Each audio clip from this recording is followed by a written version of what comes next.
unaccounted for. Thank you for sticking with us here on BNC Live. Good afternoon. I'm Brittany Jones in for Laverne McGee. The White House says President Biden and the First Lady will visit Surfside on Thursday to thank first responders and meet with victims' families. BNC's Stephanie Bertini is live in Surfside near the collapse site with new developments. Steph, good afternoon. Yeah, good afternoon. A lot more waiting here on the ground in Surfside as the rescue work continues. This work has been 24 hours non-stop. It was a bit demoralizing that overnight no more reports in terms of people found alive, and that's been day in, day out what families waiting have been hoping for. Families, many of them still hoping for their miracle, that they will somehow, wake up or find out that the person they love is okay underneath the rubble. The rubble heavy, the rubble stacked on top, debris on top of debris. So it is a taxing job. We've been hearing it again and again. And over the course of the days, this is day 6 of the rescue work. It happened in the early hours of the morning. And so now it is day 6. And that rescue work that continues today involves a lot of factors. And we've heard over the course of the several days that there's been some challenges, weather, one of the challenges, as well as intermittent fires and smoke that's come from the work involved in cutting through and getting through the layers of debris. We've also heard that in the midst of this debris, human remains have been found. And so although we haven't heard any good news since the initial day of live people being pulled out of the rubble, we have heard that they are making headway, but this work has been slow, methodical, as we've been told, because it is a dangerous job for those rescue workers. We're seeing a lot of families coming forward, addressing the media, some of them willing to talk about what they're experiencing. And I think there's a divide between the fearlessly holding on to hope and then those who have said we need to come to terms with the fact that at the end of this we will get bad news. As one person put it to me, when I saw the video of that collapse, the initial video of the collapse, I lost all hope. And it really is a hard place to be. We really stand with these families, what they're dealing with.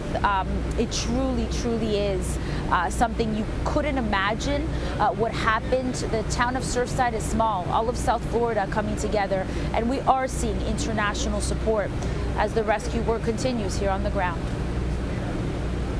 And these folks, they are trying to find survivors and going through 3 million pounds of debris. I mean, that is crazy, and I know they're working so hard. And on the other front of this, this story continues to unfold. New details coming out about the report that said the building's deterioration was accelerating. What are you hearing about this?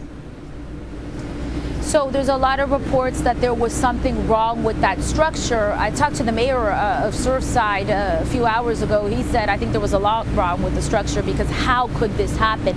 We've heard officials say, look, a building doesn't just collapse in the United States of America. There had to be issues. There had to be some kind of negligence. So we are hearing that as far back as several years, there were reports that pointed to problems with the structure. I had someone tell me that his mother, who lived in the building among the number of unaccounted for, the 150, had told him the night before that she heard some kind of creaking in the building. So we're hearing more and more that there might have been something wrong, and we're hearing a lot of frustration. These families saying, look, when you live in a property like this is a waterside property in Surfside, an affluent area by many accounts and measures here in South Florida. There's condo fees, and you pay those condo fees so you can be sure that you're living in a place that's maintained, that's up to code. An interesting thing, we've heard it, and I actually had that question initially, and we've heard officials address it over the course of the last several days. Because of the pandemic, we've seen a lot of backlog or a lot of things extended, just in general in different agencies, local, federal, etc. So was there something that happened here or that should have happened here that didn't? We don't know the answer to that exact question, but what we do know is that 40-year model of building recertification, this would have been 40 years for this particular building, in which Miami-Dade County requires a recertification process. And a lot of people now locally saying, look, that's just too long. A lot of concerns, you know, condo properties, waterside properties. There's a lot of other buildings just like this one. This is Surfside, just a little farther south, Miami Beach. These are properties some people have in their family and passed down from generation to generation. Not very old buildings, but old enough that now the safety of other structures is being called into question. So this is going to be a long road when it comes to getting answers in terms of the investigation and figuring out are other properties along the water especially at risk. Yeah, there are so many questions that need to be answered. BNC's Stephanie Bertini reporting live for us in Miami. Stephanie, thank you. And our BNC Chief Legal Correspondent, Dr. Laura McNeil, is with me now. We hear this, we hear her talking about the structure.